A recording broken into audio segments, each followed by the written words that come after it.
This is without sound this time, so I will not start singing, but say something. We are a global company working from 2 locations in the Netherlands and in India. As said briefly before, it's like we work in 3 areas. Basic technology is the same. We produce airtight door systems, and we use them in medical applications, care. Next week, my colleagues will be on Arab Health in Dubai. We work in the clean room industry, life science, if you will, where airtightness and clean conditions are very vital.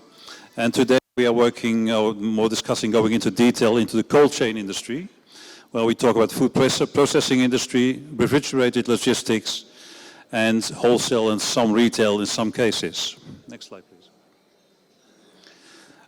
If you look at doors in the cold chain applications, what do you see? This is the type of doors we do. Sliding doors, hinge doors, vertical doors. And the question that always pops up is like, is a door, is it a cost or is it an investment?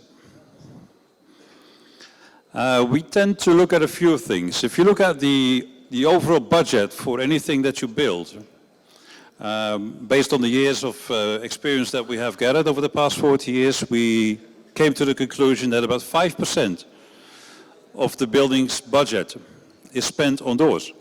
Usually it's a nice building, nice equipment, and all of a sudden we forgot something. The doors. How much money have we got left? So let's buy something which is cheap. Is it wise? If you also know that if you look at your operational costs of a cold chain operation, your costs spent on energy could run up to 20 to 30%. Worst case is in Europe, area where I come from. Around the world, this figure may differ a little bit depending on where you are, what resources you have, and how your operation is built. We've heard a lot of energy today, how to generate new sources of energy, sustainable energy, solar energy, wind energy. We have a lot of wind in Holland, in Europe. Solar energy, we mentioned that, but also sea energy. All sorts of energy, renewable energy sources that we need. The only thing that we know at the moment is that energy costs are rising. We spend a lot of time on studying that, and I learned also this morning that in Egypt the energy prices are going up also, because there's no subsidies anymore for some energy sources. Come on back, please. And if you look at the areas like in Australia, you would say Australia is a good example of an endless sources of energy. They're sitting on a huge amount of coal. They're sitting on a huge amount of uranium. But in today's economy, where we are looking at global warming, these types of energy are no longer available to them. So in Australia, surprisingly, the energy costs are even more expensive or higher than what we're facing in Europe, and they will continue to grow further. So that made them think twice about how they run their operations. And finally, as a last question on this one, is that if you are looking at energy losses in a cold storage, once you put up a building and once you've plugged all the leaks, the building will be safe for about 20 to 30 years with some minimal maintenance. But you look in statistics, whenever there is an operational problem in a cold storage, 50 to 70% of those problems or issues have to do with doors, which makes doors quite an important problem, or not a problem, a challenge in your operation. So based on that, on the previous slide, we come to the conclusion that 5% of your investment has a financial impact on about 20 to 30% of your total operational costs. So in our view is that doors are not a cost. They should be considered as an investment. A cost is something that you take away every year. We have defined 2 types of energy losses in the cold chain due to doors. You have static losses. This is a corridor with a lot of doors, which are nicely closed like they should be. And the other category are the dynamic losses caused by doors. Maybe we can go to the next one. Some examples of static energy losses, as we call them, are caused by poor insulation. One basic thing is also that if you close a door and not leave it open, then you will not lose energy. Easy said, but not always in practice. Poor insulation leads to ice and snow inside your cold storage because you have a lot of warm, humid air coming in constantly. It's not something you can blame on opening and closing a door. What we also see is that if you have airtight and hermetic doors, which are the doors that we produce for hospitals, you need to, operating theaters, if you have those doors and they leak, are not shutting off the area completely, you will lose a lot of energy. And with energy, I mean cash money. Poor maintenance is another one. We have customers, or you see companies around the world, who bought doors and do not spend any money on maintenance, like gaskets, or wheels, or runners, or handles, or dented doors, or broken doors are not replaced but left in place, which are a continuous source of leaking energy. And by that, I think we have basically named the 4 major causes for static energy losses, which we'll not discuss anymore because this is something difficult to assess because every company does its own thing. If you look at the factors that cause dynamic energy losses, you look at the door speed. Even opening of a door costs you about 10 seconds. You can imagine what happens with the air coming in and going out. Insulating properties. If you have a thin door, which is not sufficiently closing off your area or your door, you will have also leakage of energy. And again, here also maintenance is one of the key factors of losing energy. Having all said that, we can go to the next slide. So we now saw that in a dynamic setting, the key issues of energy losses when opening and closing a door, which is something you do, I think, quite often if you have an operation in cold chain, fruits, logistics. What happens here is that the number of doors you have, you want to know how much money does it cost if you have doors in operation, because that's what we're talking about, nothing in theory, operating doors. The number of doors, the number of openings per door, per day or per hour, and the open time. How often, how long do you leave a door open? 2 seconds? Do you close it? Do you leave it open?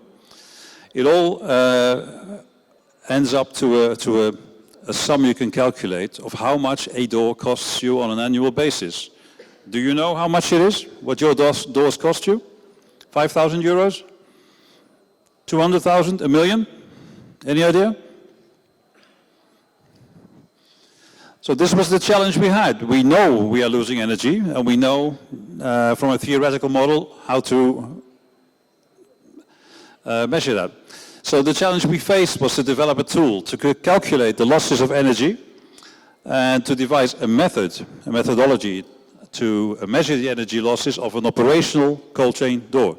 So go into a factory, pick a door, any door, measure what's going on. And we also needed a reliable tool which allows us to calculate in hard cash how much that costs you on an annual basis. Additional conditions we set ourselves, it had to be usable in a dynamic situation. So indoors, in practice, in a food processing plant or a cold storage facility. It had to be both a theoretical model, but it also had to be very practical. So theory is always easy, practice is more difficult. And it had to be neutral. We can say anything, a lot of positive things about our doors and negative things about other people's doors, which we will not. We will just, go back one, and we will just have a neutral sort of system which works. The process we entered into was that we tried to combine the theoretical modeling in combination with field testing. We chose an infrared method because that is a proven, scientifically proven and sound and objective method of calculating and visualizing energy. The method, we visualized energy lost. That's what the camera did in the beginning. We can define the volume of the air escaping a room and the warm air going in.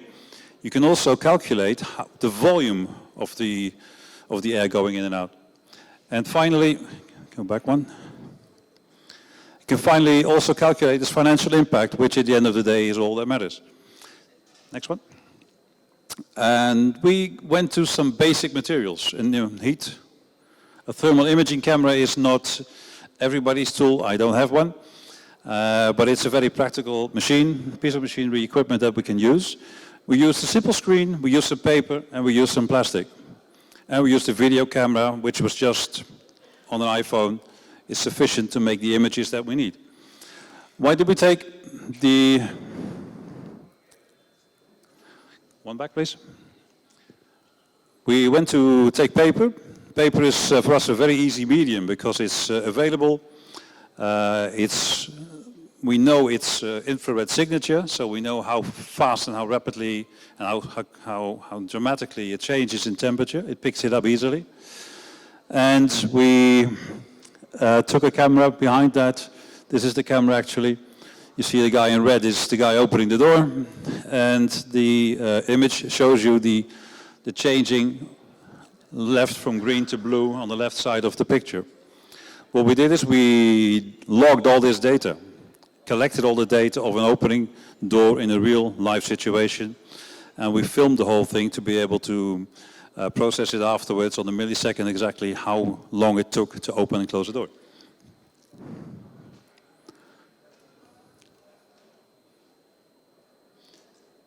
These are the results. If you look at the picture on the left, it shows you the way warm and cold air function. Cold air is heavy, is dry air, is flowing out of the cold room. Warmer air is more humid, is lighter, which is flowing in. If you look at the three pictures next to it, you can see what happens when you open the door. It's going from red to blue. So at a certain height, you will be able to see how much air, which air is coming out. Next one, please. And this is the data we collected, and we translated that, and we used that to put into our Excel model, where you have a number of factors, like we see on the next sheet. Parameters, like the door size, humidity, inside, outside the cooling, the temperature inside, outside the cooling, opening speeds, closing speeds, how long do you leave a door open, and at the end of the day, the price of energy you pay. And when you convert all that into, if you type in this, all of this information into the model, it's basically a few factors you need to put in. One back, please. You can see in the green the output of the cost per cycle. And the cycle in this case is defined as what does it cost to open and close a door in terms of energy loss. This is a real-life example. We tested this one with a Dutch company, a big one in seafood. It's working 24/7, 7 days a week. They have about 70 automated doors, which is a prerequisite in this particular one. For chiller freezer doors, automated doors, why? Because then you can define how fast or how slow you want to open a door. Do you want to open it completely or just halfway to let one man through? The other thing is that it's on average doing 10 openings per hour. So if you add up, calculate that, you can generate a cost per opening or a loss of energy per opening of about 18 cents. If you then drill that up to an annual cost for all these doors, you're talking about 600,000 euros energy lost on an almost ideal situation. Hermetic doors, automated opening closure, and this is what you want. Good thing to know is that if you look at the key drivers of this whole thing, is that the door opening, and the door opening, I mean the dimensions are important because that's what you need to calculate the losses. The door speed, try imagine in the same calculation if the door does not open in 2 seconds, but it takes you 10 seconds. How long do you leave a door open? 2 seconds, or automated, it closes after 2 seconds. 10 seconds? Is it hermetically closed? Or is it leaking on all sides? Because then you will lose a lot more energy, believe me. And there's something which will differ in various areas are the cost of energy per kilowatt, which changes, is high, is low. Sometimes you get refunds as a business, sometimes you just have to pay everything yourself. And the efficiency of your cooling equipment is also important. That's something which we do not take into the equation as a cost factor, but you can imagine that if you open a cooling door, warm air will flow in. Warm air is humid, and you want to have a dry and cold atmosphere inside the cold room. So your installation has to work hard. The longer you leave your doors open, the more time it will take, and the harder it has to work to get back to the original temperature you need. That plays a major factor, not taken into account in this particular model. We have some conclusions, there's a lot more. But doors do have some substantial financial impact on your operational costs, as we just showed. It's about 20 to 30% of your operational costs, which we can discuss because it can vary in different areas. I've noticed that already. And the good thing is that this method provides you with insight before you start building. So you can make all sorts of drawings, why this is also interesting for architects and final customers, because at the end of the day, you as final customers have to pay the bill. And the method also helps you to choose the right doors. If you want to use a rapid roll door in a situation, a rapid roll door usually is not airtight. Insulating properties are not always good, but you can play with these things just to see what is the optimal situation for you. And it helps also to plan maintenance. This is the visualizing part of the whole thing, is that if you have a thermal camera, thermal heating camera, you can just walk through your building, look at the door, see where the holes are. If you hit a door, there will be dents in the door, which will also make the door less effective. The thermal heat thing will make that visible. And by definition, automatic hermetic doors help lower your energy losses, your operational costs, and reduce your carbon footprint, which is something that we all are looking after.